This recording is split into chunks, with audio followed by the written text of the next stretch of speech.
Baldwin, take one. White people go around, it seems to me, with a very carefully suppressed terror of black people, a tremendous uneasiness. They don't know what the blackface hides. And they're sure it's hiding something. What it's hiding is American history. You know, what it's hiding is what white people know they have done and are doing. You know, it's what, you know, white people know very well one thing, and it's the only thing they have to know. If they know this, everything else I say is a lie. They know they would not like to be black here. They know that. Now they know that, and they're telling me lies. They're telling me and my children nothing but lies.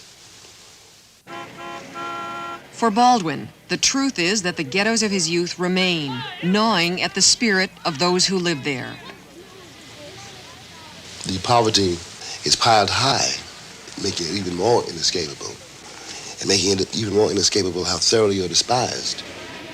The high-rise slum becomes a high-crime area almost at once, because what are you going to do with all these children, really, whole families condemned forever to nothing in the richest city in the world?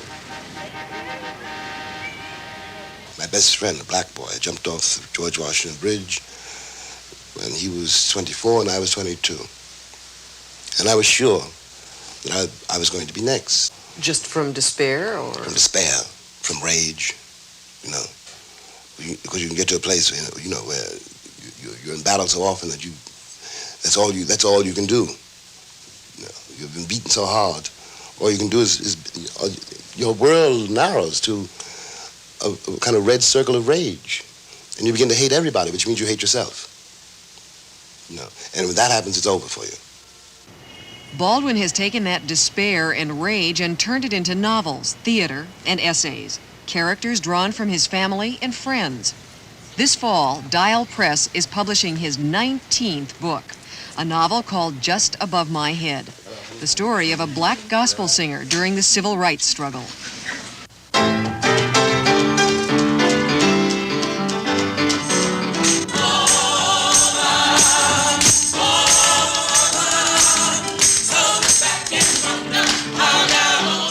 The gospel church is a theme running through much of Baldwin's work. His father was a minister, and Baldwin himself became a preacher at the age of 13. His play, The Amen Corner, shown in revival at Lincoln Center's Black Theater Festival, was drawn from his own experiences in the pulpit.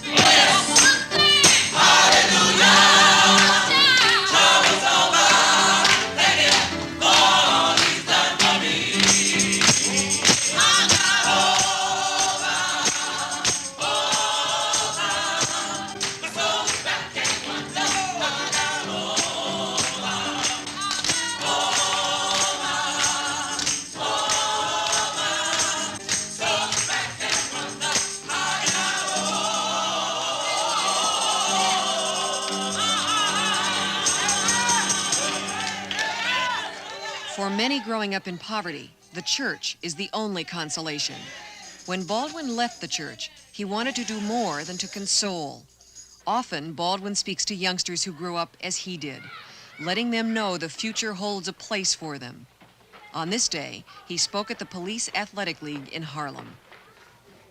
A writer might be a dancer, might be a carpenter, might be an architect, might be a junkie, might be any number of things.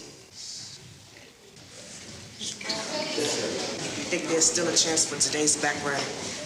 There never was a chance for a black writer. Come, what's your name? Jeffrey. Listen, a writer, black or white, doesn't have much of a chance, right? Nobody wants a writer until he's dead. But to answer your real question, there's a greater chance for the black writer today than there ever has been.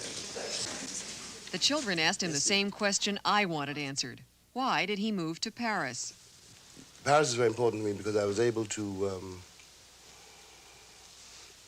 I was able to take a deep breath, and I was able, this may sound a very corny way to put it, but I wanted to find out where being black ended where I began, or vice versa. I mean, that some things had happened to me because I was Jimmy, and some things had happened to me because I was black. And I wanted to find out how to get these things together, because I didn't want to spend the rest of my life going around saying, you treat me that way because I'm black. After attaining worldwide acclaim as a black writer, Baldwin wrote Giovanni's Room, an explicitly homosexual love story. His publishers in New York refused to print it for fear of alienating his newly acquired white, middle-class audience. Baldwin was furious and took the book to England for publication. You published Giovanni's Room very early on in your... I finished the book in 55. And 56. that, to deal with homosexuality was Yes. difficult, and you already were dealing with, Yeah. black writer. Mhm. What made you decide to do that? Well, one can say almost that I didn't have an awful lot of choice. It was something, Giovanni's Room comes out of something which tormented and frightened me, the question of my own sexuality. I used to know when I was younger, a great many men, boys, who were so terrified that they might have a homosexual, and they might be bisexual, or they might, want to go to bed with a man. You might be able to fall in love with a man. And they were so frightened of that they could never fall in love with anybody else. They were so frightened of men they couldn't touch women.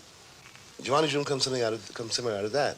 Did you also feel that you wanted to get it on the record, your own homosexuality, early? I don't know if that. Well, I don't know if I wanted to get it on the record, but I wanted to confront it. I'm very glad that that was done, because it also simplified my life in another way, because it meant that I had no secrets. Nobody could blackmail me. You didn't tell me, I told you. James Baldwin is one of those lucky people who's never been unsure of his family's love. The oldest of 9 children, he was helped financially by the others during his struggling years in France.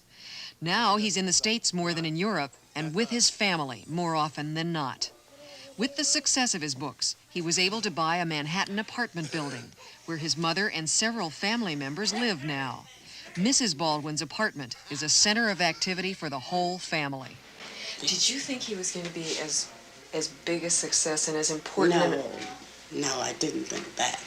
But I knew that he had to write. Barbara! Brothers and sisters and friends of the family were there. Nieces and nephews underfoot. How's everybody? He still can't upstage me now. Conversation ran the gamut of subjects, but Baldwin's mood turned when we spoke of the American attitude toward blacks. There's a price this republic exacts. Any black man or woman walking. And that is a crime. I paid for that crime in my life. And I don't believe my countrymen anymore. They will not do to him what they failed to do to me. I was 7 years old 47 years ago, and nothing has changed since then. Look. I don't mean it to you personally. I don't even know you. I got nothing against you. I don't know you personally, but I know you historically. You can't have it both ways. You can't swear to the freedom of all mankind and put me in chains. It sounds as if you believe that slavery put a curse on us somehow. Well, it is a curse, The American sense of reality is dictated by what Americans are trying to avoid. And if you're trying to avoid reality, how can you face it?